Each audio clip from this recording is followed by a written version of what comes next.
और अरब जंग में नया ट्विस्ट आ गया है। कल तो जो ईरान इजराइल पर हमले की धमकी दे रहा था, उसने फिलहाल इजराइल पर सीधा हमला नहीं करने का फैसला किया है।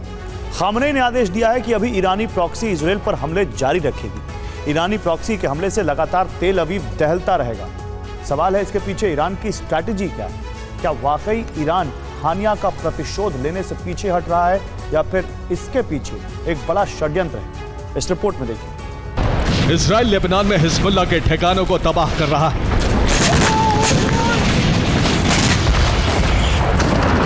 तो इसी बारूदी अंदाज में हिजबुल्लाह इजराइल को दहला रहा है।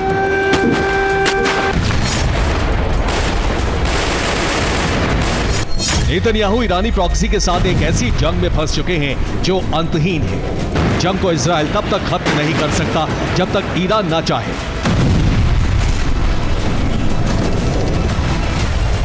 क्योंकि ये चक्रव्यूह खुद ईरान के सुप्रीम लीडर खामनेई ने रचा है।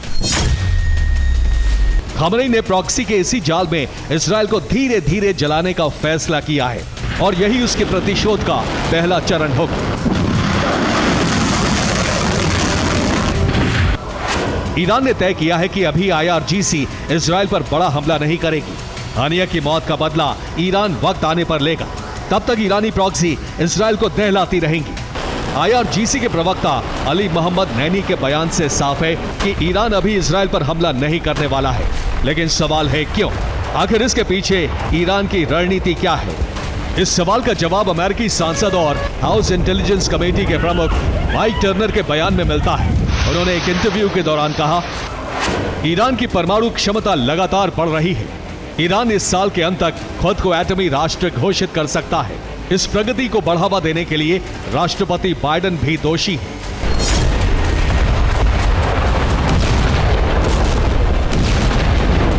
टर्नर का मानना है कि बाइडेन प्रशासन की नीतियों की वजह से ईरान परमाणु ताकत हासिल करने वाला है।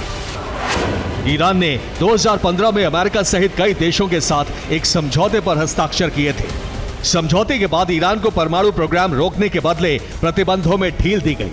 2018 में डोनाल्ड ट्रंप के राष्ट्रपति बनने के बाद अमेरिका ने समझौते से खुद को बाहर कर लिया।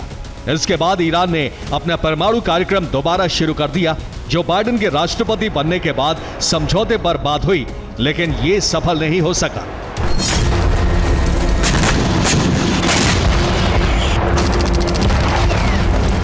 अब ईरान परमाणु शक्ति संपन्न देश बनने की दहलीज पर खड़ा है। ऐसे में ईरान इजराइल पर हमले करके कोई जोखिम नहीं उठाना चाहता।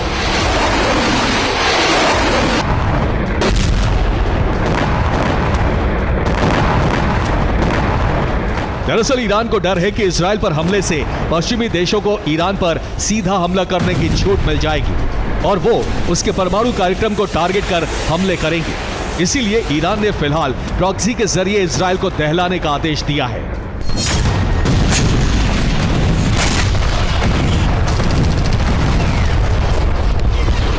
इजराइल ईरानी प्रॉक्सी को कमजोर करने के लिए खास ऑपरेशन शुरू किया है। वो हिजबुल्लाह के ठिकानों को चुन चुन कर टारगेट कर रहा है। बीती रात IDF ने लेबनान में कई जगह बड़े हमले किए। सबसे बड़ा हमला इजराइल ने बेलबेक में किया, जहां इजरायली एयरफोर्स ने शहर में मौजूद हिजबुल्लाह के हथियार डिपो को तबाह कर दिया।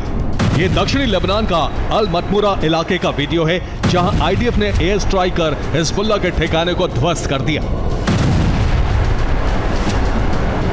दक्षिणी लेबनान के सिडोन शहर पर भी इजराइल ने हमले किए। शहर के ऊपर कई ड्रोन उड़ते नजर आए। इजरायली हमले के बाद हिज़्ब ने भी इजराइल में भीषण तबाही मचाई है। ये दक्षिणी लेबनान की तस्वीरें हैं, जहां से इजराइल पर ताबड़तोड़ रॉकेट दागे गए। हिजबुल्लाह ने इजराइल पर ड्रोन हमले भी किए, जिसके बाद कई इलाकों में आग लग गई। हिजबुल्लाह ने इजराइल पर 60 रॉकेट और 50 से ज्यादा ड्रोन हमले किए। इजराइल के गैलिली, गोलन हाइट्स और किबुत्स को टारगेट किया गया। इजराइल की 2 मिलिट्री पोस्ट तबाह हो गई। साफ है, ईरान कुछ महीने और खुद को बैकफुट पर रखने वाला है। वो अपने प्रॉक्सी संगठनों के जरिए इजराइल को इसी तरह सुलगाता रहेगा। लेकिन असली डर 2024 के अंतिम महीने का है, जब ईरान के हाथ परमाणु शक्ति आ जाएगी और वो खुद को एटमी राष्ट्र घोषित कर हानिया का प्रतिशोध लेगा। Bureau report, TV9 Bharat.